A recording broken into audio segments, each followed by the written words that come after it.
Hello friends, I am Shweta, BCom final year, Department of Commerce, Cases Kasinadar College of Arts and Science. In this video, we see about the subject Human Resources Management. Under the subject, the topic is Human Resources Audit. First, we see the meaning.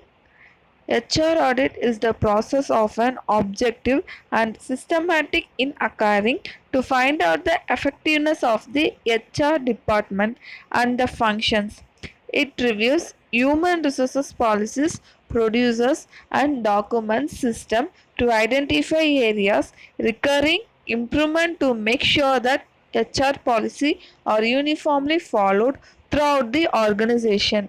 So ஹெச்ஆரோட ஆடிட்டோட work என்னென்னா ஒர்க்கிங்லாம் சிஸ்டமேட்டிக்காக போதா இன் HR டிபார்ட்மெண்ட்டில் அப்படின்னு பார்க்குறது இவரோட வேலையாக இருக்குது. Next one, definition of HR audit.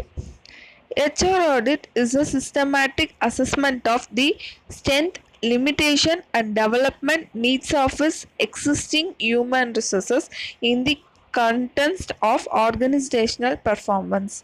இப்போ இதில் என்ன சொல்கிறாங்கன்னா ஹெச்ஆர் ஆடிட்டு வந்து என்ன பார்ப்பார்னா அங்கே ஒர்க் பண்ணுற ஒர்க்கர்ஸோட லிமிட்டேஷன்ஸ் என்ன, ஏதாவது அவங்க செய்கிற ஒர்க்கில் ஏதாவது ப்ராப்ளம்ஸ் இருக்கா, இல்லைனா அவங்க செய்கிற ஒர்க்குக்கு ஏதாவது தேவைகள் இருக்கா, அது எல்லாத்தையுமே பார்க்குறது தான் ஹியூமன் ரிசோர்ஸ் ஹெச்ஆர் ஆடிட்டோட ஒர்க்காக இருக்குது. இந்த டெஃபினேஷனை சொன்னது ஃப்ளாம் ஆல்ஸ். Next, features of HR audit. The measurement and effectiveness HR management mission, goal, strategies, policies, programs and activities to determine the action plan for future in response to the result for such measurement. It can be conducted by company, official or by outside experts. இப்போ இதில் என்ன சொல்கிறாங்கன்னா HR audit என்னென்ன பார்ப்பார்னா ஒரு program ஒரு working பண்ணும்போது அந்த ஒர்க்கர்ஸ்க்கு ஏதாவது அப்ஸ் அண்ட் டவுன்ஸ் இருக்கும், இல்லைனா வந்து அவரே வந்து தன்னை வந்து தாழ்வாக நினச்சிப்பார், நான்லாம் இந்த ஒர்க்கை செய்வேனா, என்னால் ஒர்க் பண்ண முடியுமா அப்படின்ட்டு. ஸோ அந்த டைமில் ஹெச்ஆர் ஆடிட் வந்து ஒர்க்கர்ஸை என்கரேஜ் அண்ட் பூஸ்டப் பண்ணுறதுக்கு, மோட்டிவேட்ஸ் பண்ணுறதுக்கு சில ஸ்ட்ராட்டஜிஸ் யூஸ் பண்ணுவார், இல்லைனா சில ப்ரோக்ராம்ஸ் ஆக்டிவிட்டீஸு இதெல்லாமே வந்து கண்டக்ட் பண்ணுவார். அதுதான் ஹெச்ஆரோட மெயின் ஃபீச்சராக இருக்குது. Next one, needs for HR audit. So என்னென்ன தேவைகளுக்காக ஹெச்ஆர் ஆடிட் வந்து இருக்காரு அப்படின்ட்டு. First, employment participation and identification, feedback, meet the challenges of trade union, rising labour cost and increasing opportunities, protect employee interest, to tackle the problems related to women employees. இந்த 6 ரீசனுக்காக தான் HR audit வந்து அவங்களுடைய ஒர்க்கர்ஸோட தேவைகளை fulfil பண்ணுறதுக்காக இருக்காங்க. So to tackle the workers problem, women's employee அப்படின்னா இப்போ எல்லாருக்குமே ஒரே மாதிரி, மேலுக்கு ஒரு மாதிரியான ஃபுல் ப்ராப்ளம்ஸ் வரும், ஃபீமேலுக்கு ஒரு மாதிரியான ப்ராப்ளம்ஸ் வரும். ஸோ போத் ஜெண்டரையுமே ஒழுங்காக அவங்களுடைய வேலையை சின்சியராக செய்கிறதுக்கு ஹெல்ப் பண்ணுவார் HR audit. Next one, approaches for HR audit. So எந்தெந்த காரணங்களுக்காக ஒர்க்கர்ஸ் வந்து ஹெச்ஆர் ஆடிட்டை மீட் பண்ணுவாங்க அப்படின்ட்டு. ஸோ 5 அப்ரோச்சஸ் இருக்குது. First one, statistical approach. Second, compliance approach. Third, management by objective. Fourth, comparative approach. Fifth, outside authority. So இந்த 5 அப்ரோச்சஸ்க்காக தான் ஹெச்ஆர் ஆடிட்டை ஒர்க்கர்ஸ் வந்து மீட் பண்ணுவாங்க. இப்போ வந்து நம்ம எக்ஸ்பிளனேஷன் பார்க்கலாம். Statical approach. Statical approach is also known as quantitative approach and qualitative approach.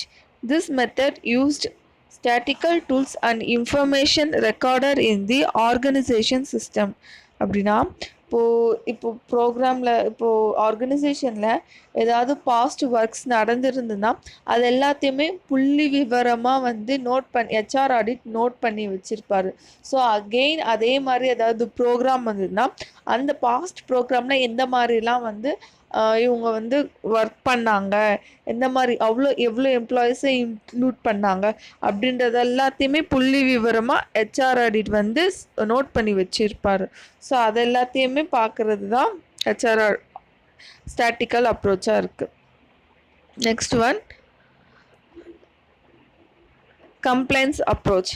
இப்போது கம்ப்ளைண்ட்ஸ்னாலே நமக்கு தெரியும், ஆர்கனைசேஷனில் ஏதாவது இல்லீகல் ஆக்டிவிஸ் நடந்தாலோ இல்லை ஒர்க்கர்ஸ்குள்ளவே ஏதாவது மிஸ் அண்டர்ஸ்டாண்டிங் இருந்தாலோ அது எல்லாத்தையுமே டேக்கிள் பண்ணுறது இந்த கம்ப்ளைண்ட்ஸ் அப்ரோச்சுக்காக. இப்போது ஆர்கனைசேஷன் மேலே ஏதாவது கம்ப்ளைண்ட் கொடுக்கணுனாலோ இல்லை ஒர்க்கர்ஸ் மேலே ஏதாவது கம்ப்ளைண்ட் கொடுக்கணுனாலும் இந்த கம்ப்ளைண்ட்ஸ் அப்ரோச் இருக்குது. Next one comparative approach. இப்போது comparative approach means HR audit identify one model company and the result obtained of the organization under a audit or compared with it. இப்போது comparative approach means இப்போது அந்த ஆர்கனைசேஷனுக்கு ஒரு கோல் இருக்கும். So அந்த கோலை achieve பண்ணுறதுக்கு இன்னொரு ஆர்கனைசேஷனை ரோல் மாடலாக வச்சு அந்த கோலை அச்சீவ் பண்ணுறதுக்கு அவங்களே மோட்டிவேட் பண்ணி பூஸ்டப் பண்ணிப்பாங்க. ஸோ அதுதான் கம்பேரிட்டிவ் அப்ரோச். அதுதான் இங்கே சொல்லியிருக்கு, one model company and the result obtained of the organization under audit. Next one, outside authority approach. In this approach, a benchmark is set to compare own results. A standard of audit set by an outside consult, it is used as benchmark. இப்போது இதில் என்ன சொல்லியிருக்காங்கன்னா, அவங்க ஆர்கனைசேஷனோடைய பெரிய கோலை வச்சுக்கிட்டு இந்த பெஞ்ச்மார்க்கை எப்படியாவது நம்ம இன்னும் கொஞ்சம் எக்ஸ்ட்ராவாக கொண்டு போகணும், ஹை லெவலில் கொண்டு போகணும் அப்படின்ற மாதிரி ஒரு கன்சல்ட் கொடுப்பாங்க. நம்மளுடைய கம்பெனியை இன்னும் ஹை லெவலில் எப்படி கொண்டு போகலாம் அப்படின்ற மாதிரி ஒரு பெஞ்ச்மார்க் க்ரியேட் பண்ணுவாங்க. ஸோ அதுதான் அவுட் சைட் அத்தாரிட்டரி அப்ரோச். இந்த அப்ரோச்சை வெளியில் இருக்கிற ஆடிட் கிட்ட போய் கேட்பாங்க. Next one management by objective, MBO. So this approach specific target are fixed. The performance is measured against this target. The auditor conduct the survey of actual performance and compare with the goal set.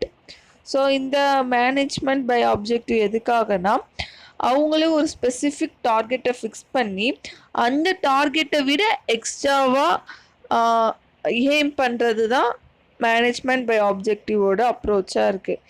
For example, இப்போ ஒரு company 200 crores turn over இருக்கணுன்ற ஒரு target fix பண்ணி அந்த டார்கெட்டை எக்ஸஸாக பண்ணுறது, அதாவது 250 crores அப்படின்ட்டு எக்ஸஸாக பண்ணுறது தான் மேனேஜ்மெண்ட் பை ஆப்ஜெக்டிவ் அப்ரோச்சாக இருக்குது. So this is a 5 approaches for HR audit. இந்த காரணத்துக்காக தான் HR ஆடிட் இருக்காங்க. So now thank you viewers, thank you so much.